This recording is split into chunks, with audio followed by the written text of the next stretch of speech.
Winter Roses, Summer by Fairytalelovr, Chapter 32, Claws Out. Catelyn watched from the window of her room the litter stop in front of the sept. Her father had made a deal with the High Septon, and even though Catelyn hadn't yet completed the training to be a scepter and was still a student, she had one of the scepter's rooms instead of having to contend with the communal dorm room where the other aspirants slept. The Stark banners waved slightly in the weak morning breeze. Jory dismounted and stopped by the litter, giving his hand to help Arya, Sansa and the governess out.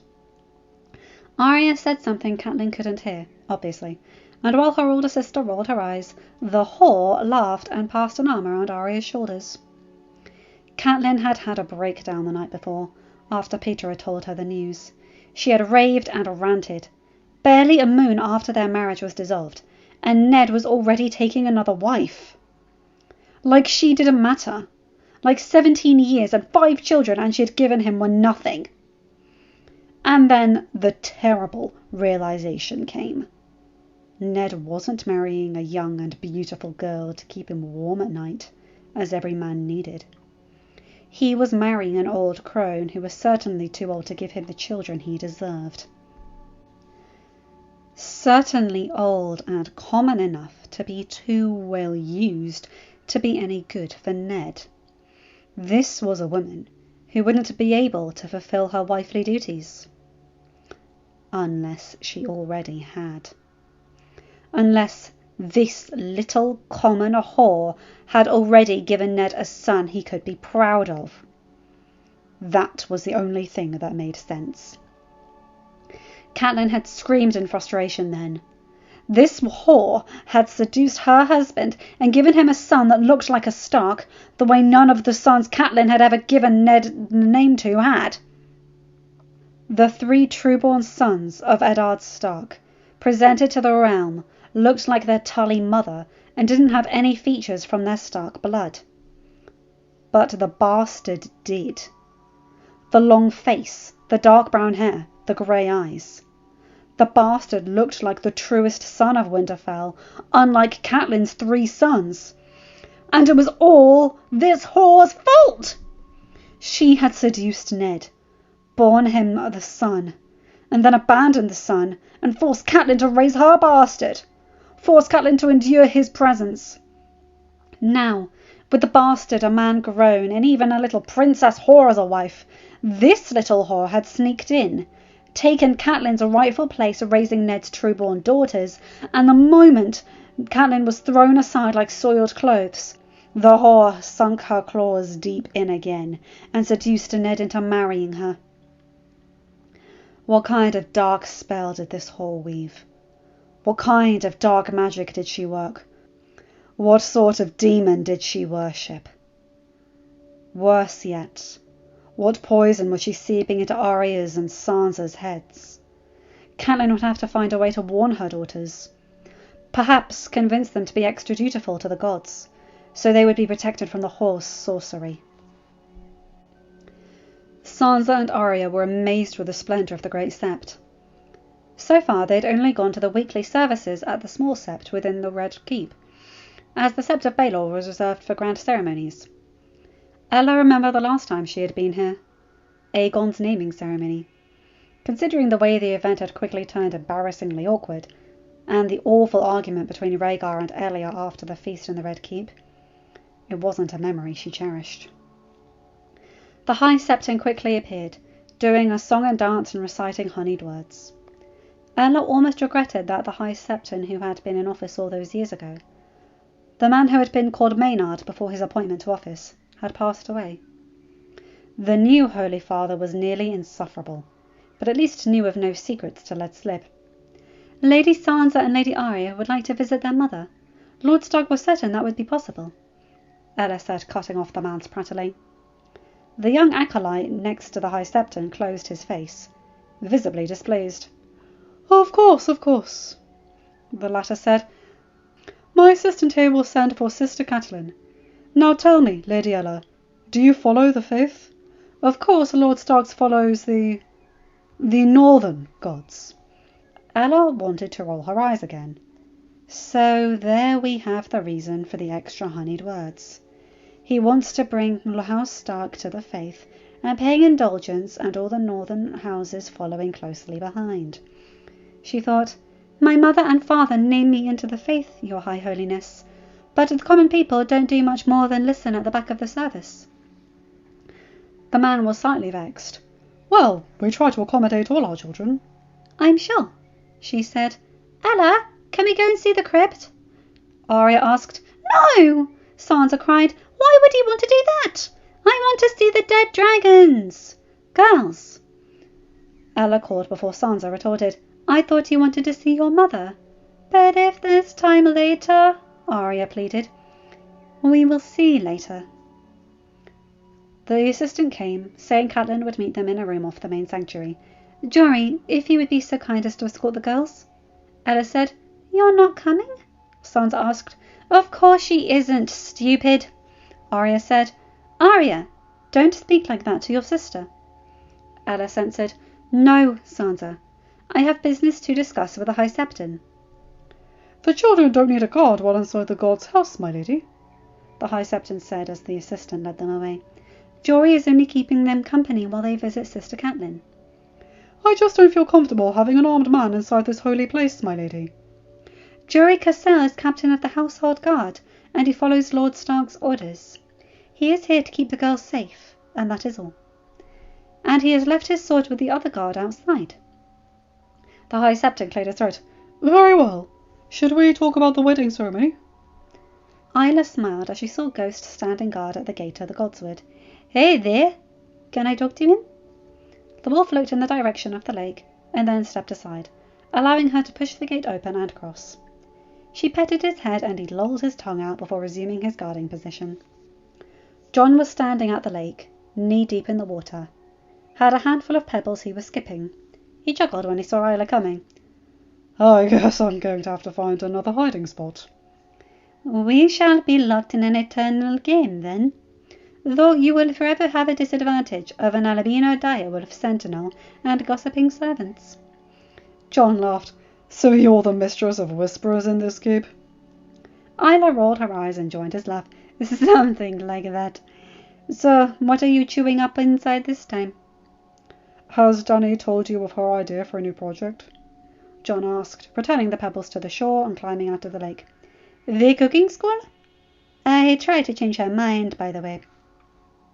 "I think that on paper it is a nice idea, but it will never work. And we don't have the money to spare. Not with the mining and the navy."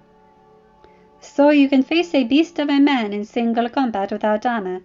You face the realm's best knights in the lists, but you can't face your wife." He blushed. "It's not like that." He huffed as Isla's raised brows. She's frustrated, and I get why. She wants to be more than the beautiful and idle lady of the keep, and I want that for her. But this, people won't hire foreign cooks, let alone ones from Essos. I'm afraid she'll take it the wrong way." "You can start by telling her that isn't economically viable at the moment, and—" Jon laughed. "You talk to Sam. You're parenting his words." Isla rolled her eyes. "Fine, we talked. He is worried about the two of you." "I know," Jon exhaled deeply. I wanted to come up with something I could propose in place." "Don't create something to make her feel useful," Isla counselled. "She'll hate that." "I know. What then?" "What is something that needs doing, but you don't have time to take care of it?" "Nothing to do with the household," Jon said, "or Dany will think I don't consider her capable." Isla nodded her head, agreeing. "What about the village?" "What about it?" "People are moving here. So the village, even Sunset Town, is growing a lot, and disorderly. You mentioned the way King's Landing smells, and I was only there when you were a babe, when you and Daenerys were betrothed. But that stink stayed rooted in my mind. You don't want that in your lands, do you?" "Most certainly not." "So why don't you ask Dany to manage the expansion of the village? This way the houses will grow in an orderly fashion, and you can avoid bad smells." "But how do we—" Isla smiled. "That's Dany's project. Let her come up with her way. John chuckled. You, my dearest aunt, are a clever woman. It was with anger still burning in his veins that Ned waited for Robert to get dressed, and they both went to the small council. Their arrival obviously caught everyone by surprise, especially the king's presence. Ned clenched his jaw when he saw Tywin Lannister. Lord Stark! The Grand Maester exclaimed, breaking the awkward silence that took over the room. We were unaware you would grace us with your presence. I don't see how, Grand Maester. Ned managed to bite out through clenched teeth. I arrived yesterday and had a meeting with the King and Queen already, so I am more than fully ready to retake my post and my responsibilities. You, however, look out of place, Lord Lannister. Tywin was not happy as he stood up, but vacated Ned's chair anyway. I came to propose something before the small council. Then you should have waited for the entire small council to assemble, Ned retorted, unceremoniously taking his seat. Sir Barristan adjusted his seat, seeming ready to jump to his feet and unsheath his sword at the moment it seemed necessary. Pycelle was looking from Tywin to Ned to Robert and back again, as if worried that an explosion would burst. Lord Varys had his usual blank expression. Renly seemed almost happy, and Littlefinger was obviously trying to hide his displeased face. It looked like Ned and Robert's timely arrival had interrupted before the Master of Coin and Tywin could present the proposal. As it was, they would have to go through the king before the council had the chance to be indeed. Do tell us, Lord Lannister, what is this wonderful proposal you have for us? Ned asked. Robert was still standing at the door, looking furious, and Ned hoped his friend would calm down enough to at least take his seat. With his lips pursed, Tywin took a scroll from his pocket and tried to give it to Littlefinger, but Ned reached out his hand, and the Lord of Casterly Rock knew he had no option but to give in to the unspoken request. Ned unrolled the scroll and carefully read over the finely scripted words. Each moment he took only increased the tension in the room. Finally he was done and let the parchment roll back, setting it on the table. Your proposal has merit, Lord Lannister, he said, shocking the other lords. Even Tywin raised an eyebrow. How so, Lord Stark? Littlefinger said. If you'd be so kind as to share it with us that haven't had the chance to read it. Lord Lannister proposes an increase in tax trades, especially when goods are traded across kingdoms. Expensive goods would get an overtax, as they are luxury items. I do agree. It all seems reasonable. You agree? Tywin asked, almost disbelieving it was so easy. Of course, Ned said, shocking the others even more. Although only until the paragraph before the last. And the tension rose again. How do you mean, Lord Stark? Tywin asked tightly. Well, for starters, your scribe was obviously running out of space, and there was no more parchment available, because his print is so small it's nearly impossible to read. Ned said, and the hint of sarcasm was clear in his voice. Renly coughed to hide a laugh, and Sir Barristan looked down to conceal a smile. Robert relaxed a bit of his stiffness, although his ears were still red from anger. Tywin's eyes glinted with anger. Then, when one makes the effort to read said paragraph, we see that your intention is not to raise funds for the treasury, but for the Lords Paramount's personal coffers. I don't see how that is worth the proposal, or the time and effort from this council. The Crown would obviously benefit from this increase in trade. You might have read that while I propose an increase in tax trade, I also propose a decrease in taxes from the main export of the kingdom. Not a decrease, but rather to keep it unchanged. So while the rest is raised, discouraging that trade which is already weak, the main exports remain the same. Oh, and the expensive luxury items, which can easily be cut from a lord's expenses, are double taxed. Please do explain how that is advantageous, as I is not am as skilled in financial matters as you and Lord Baelish. Tywin was growing as red as Robert, who, for his part, had taken his seat at the table. Renly was having the hardest time concealing his amusement, and Sir Barristan was still looking down, though the curved side of his mouth was visible. Growing the Lords Paramount's personal coffers would bring their goodwill towards the Crown, so that, in time, when the Crown raises taxes and everything, they won't be as upset, Tywin said. A very logical and sound argument, Ned agreed. However, I can't, in good conscience, allow it. The room's chilliness dropped down to winter frost. I believe our king, Tywin started. The Lord Hand has given his decision, Lord Lannister. Robert said. Based on what? The old lion demanded. Not that I need to answer that, but I'm in a good mood. So I'll humour you, Ned said. The Reach exports food. Fruits and vegetables, grain and meat. And will certainly profit very much, especially when winter comes. The North exports wool and timber, so we would also profit immensely. I did just order the maintenance and expansion of the Royal Fleet, Robert said. That means Winterfell's coffers would burst. Ned went on, but I cannot agree to that at the expense of the already precarious royal treasury. Now, Lord Baelish, you are a man of the Vale. Tell me, does your kingdom export enough wheat and corn outside of winter to justify this deal? Littlefinger pursed his lips minutely before speaking. I'm sure Lady Arryn. No, I didn't think so, Ned barreled on. The Riverlands don't have any great export to the other kingdoms, so I dare say Lord Tully won't see much difference, other than the increased tax in all other products. Dorne, on the other hand, would certainly be very cross. Other than the exotic food and spices, luxury exports if we are all quite honest, the Dornish great export is wine, which would, by your own proposal, be overtaxed as an expensive good. So that would diminish the trade, what Dorne wouldn't thank you for. And I don't think you need to increase the more than rightful and justified animosity Doran Martell feels towards your house, Lord Lannister. The room was drowned in a spherical silence. But Ned wasn't finished. And then we arrive at the Westerlands. Mining. Silver and gold and gems. Like Dornish wine. It would suffer an overtax for being expensive goods. Therefore it would not work in your favour.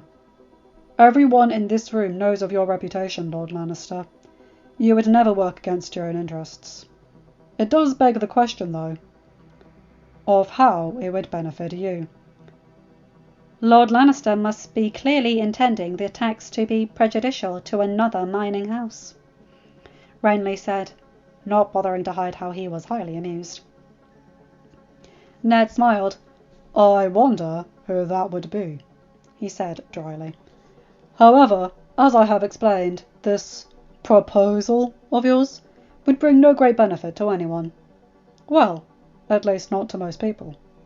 This seems to me, and I say this in front of our king, who will correct me if I am either wrong or speaking out of place, but this seems to be a personal vendetta, Lord Lannister. This council is not made up of puppets that dance to your puppeteer. Tywin took a menacing step forward. Ned took his hand to the hilt of his sword, but Sir Barristan stood up. I think you are out of place, my lord. As the Lord Hand said, this is the small council. You've presented your proposal. I think it's time you leave. Tywin took his step back. You would do well to remember that the Treasury can't bear to have me as an enemy, Lord Stark. Are you threatening me? Robert asked in a cold voice. Tywin seemed to remember he was even there. Of course not, my king. You threaten the Treasury! You threaten the King, Lannister! Robert exclaimed, standing up and punching the table. I don't know what in the seven hells is wrong in RileyRoxx, but something must have gone very awry if you come here and act like this. I suggest you go back now and try to fix it. Leave. Today. Tywin bristled at the veiled exile. I was hoping, and I'm sure the Queen would benefit from her time with her father. Get her out of here, where she cannot piss me off any more, before I take a leaf out of Lord Tully's book and send her off where she can't bother me any more. Pycelle gasped. Renly let his chin fall, and even Littlefinger was unable to mask how he was flabbergasted. Tywin breathed hard, red as the tomato, then turned around on his heel and left the room, slamming the door loudly on his way out. The next proposal that comes to this council, whoever might send it, will only be opened by myself or Lord Stark. Have I made myself clear? Robert asked. The others only nodded.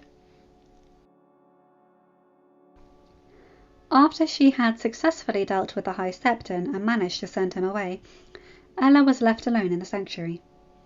She walked around the heptagon and stopped in front of the mother, lighting a candle for a deep and burning desire. She prayed for the daughters she and Ned had lost, for the 6 stepchildren her marriage had brought her, for her dying brother, for the brother she missed the most, for her sister, for her nephew.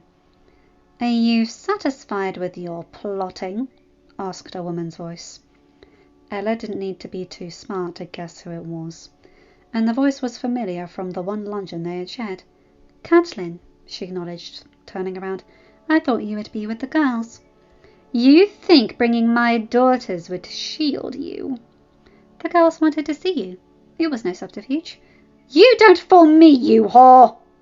Ella bit back an insult, knowing the other woman was too emotional, and having mentally prepared for this.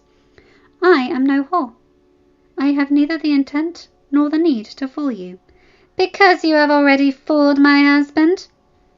And then her Dornish blood fled. "My husband. You're married to your gods now, Catelyn. You think that just because he proposed to you, you get to call him husband?" Catelyn sneered. "Why? Because you have already given him a son?" "You might not have deigned to honour his gods." Ella sneered back with the satisfaction of seeing the others fall. "Since I'm sure your arrogance makes you think only your gods matter. But I'm not that selfish. Don't apply your fools to me." Catelyn felt ice sink into her stomach. "Oh, you little whore!" "Your head must be wrong if you think that getting married makes me a whore." "You seduced Ned!" Catelyn yelled, her voice echoing off the walls of the otherwise empty great sept. "Do you really think him so gullible?" Ella snorted.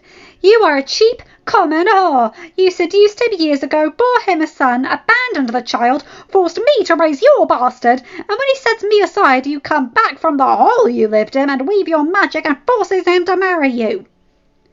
"I don't need to force Ned to do anything, Catelyn," Ella said, furious. "He is his own man, and he makes his own decisions. If anyone forced him, your father did, threatening to only give his support to the rebellion if Ned and Jon Arryn married you and your sister. It was you he was forced to marry. It was you who he never loved. It was you he was forced to endure." She knew she was being petty, but she was so furious that she didn't care. Catelyn roared in fury. "I only thought I loved you," she remembered Ned saying. "I loved an illusion. The Catelyn I love never existed." "You are a lowly, common whore!" Catelyn yelled. "And you are an old woman! I gave Ned 5 noble children, children of noble blood and high birth. What have you given him so far? A bastard! Deny it! I dare you! Deny it in front of the mother! Deny it in the shade of all the 7! Ella chilled. She couldn't deny it in front of the mother. She couldn't lie before the gods. "You are right.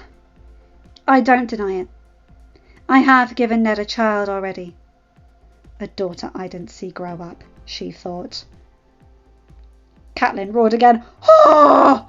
she screamed, launching herself forward and slapping Ella. "You common bitch!" Ella yelled in return, returning the slap. "You are a bitch. You are a prudish bitch, only worried about yourself. A cruel child torturer!" Catelyn went for another slap, but Ella held her hand and they were locked in a scuffle. "You will never give him children," Catelyn uttered, as if in a curse. "Ned will never have to suffer the dishonour of putting half-breeds you would birth. Winterfell will never come home to your common-blooded whelps." That was the last straw to Ella. She freed her hand and slapped Catelyn soundly on the face, echoing in the cavernous room. Catelyn's nostrils trembled with fury as she launched in another attack. Ella yelled whether her hair was pulled and retaliated, pulling at the other's hair as well, and they screamed curses at each other. Ned felt like some time away from the castle would do him good, his wife and daughter some good, so he ordered that a picnic basket be made and their horses saddled. He would go to meet them at the Great Sept, and then they could have a fun afternoon by the Blackwater Rush. He was eager to see the riding tricks Daenerys' Dothraki handmaiden had taught Sansa and Arya, and this would be a grand opportunity. Fat Tom was waiting outside the Sept of Baelor with the letter when Ned arrived. "They've gone in a while ago, my lord," the guard said after Ned had dismounted. "Jory gave me his sword, so as not to insult the gods, and he told me to wait here as he followed Lady Stark and the little ladies inside." Ned thanked him and unbuckled his own sword belt, leaving it with Fat Tom as well. Although he ordered his men to stay back, Alan also left his sword behind and followed. "Lord Stark!" the High Septon exclaimed as soon as the two of them crossed the threshold. "What a surprise!" "Good afternoon, your High Holiness. I have come to get my betrothed and my daughters." "Oh, but of course. Lady Ella and I were just discussing the details of your marriage ceremony, and I think we are both satisfied now. She asked for a moment alone to pray before the seven, and I was more than happy to comply." "And my daughters?" "Speaking with their mother." The High Septon smiled. "I could take you to Lady Ella. She is just in the main sanctuary." "No, let her pray in peace. If you could point me to my daughters." "Oh, of course. This way," the man said, leading them through the narrow corridor to a row of rooms. A young assistant was leaving one of the rooms. "Colin, where are the Stark girls and their guard?" "Lady Arya requested to see the old Targaryen crypts, so Sister Catelyn took them there. She said she knew her way, so I didn't see the need to follow." "Oh, of course." The High Septon didn't seem pleased by this turn of events. "Come, Lord Stark, I shall take you to them." Ned nodded, and they followed through the sept down to the lower levels. Finally, after what seemed like a quarter of an hour, they heard Arya's laughter. "Father!" she exclaimed as they came into view. "What are you doing here?" Ned frowned. "Where is your mother?" "She said she had to go to a reading of the seven-pointed star." Sansa answered, "But we could stay until Ella called for us." "There is no reading happening now, your High Holiness," Colin said. "Today is a day of meditation for the sisters." Ned had a bad feeling. "What is the fastest way back to the main sanctuary?" he demanded, his head taken over by thoughts of Ella.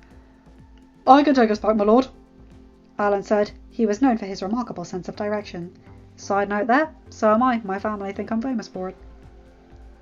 Ned only nodded, and they walked briskly back up and down to the corridors. His fears were proven right even before they entered the main sanctuary, as they could hear the scuffle and yelling even behind the shut door. They walked into a side door between the maiden and the smith, and it wasn't hard to see Catelyn and Ella locked in a catfight across the room, right beneath the mother's statue. Ned ran across the sanctuary, jumping in between them, trying to keep them apart, but both women seemed possessed, furiously yelling curses at each other, and Ned was having a hard time holding them back. Alan, after a moment of shock, came and helped. "Enough! Enough of this!" Ned yelled. Alan pulled Catelyn away from behind, and all the while she tried to escape his grip. Ned held Ella by the waist and tried pushing her backward. "Enough!" he yelled a third time. "In the name of the gods, you're inside a sept!" Ella was breathing hard, and if looks could kill, Catelyn would be dead already. She clenched her jaw, her cheeks tinted red with anger, and looked away.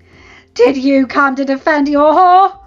Catelyn asked. Ned was enraged. "I said enough, Catelyn. She admitted it, you know. She admitted to the bastard she gave you. The bastard you forced me to raise." "Alan, Lady Catelyn is distressed," Ned said in a cold voice. "Take her inside, so the other septors can help her to her room." "I'll tell you what I told your whore," Catelyn continued unabashed. "In front of the mother, I curse you! I curse you, whore!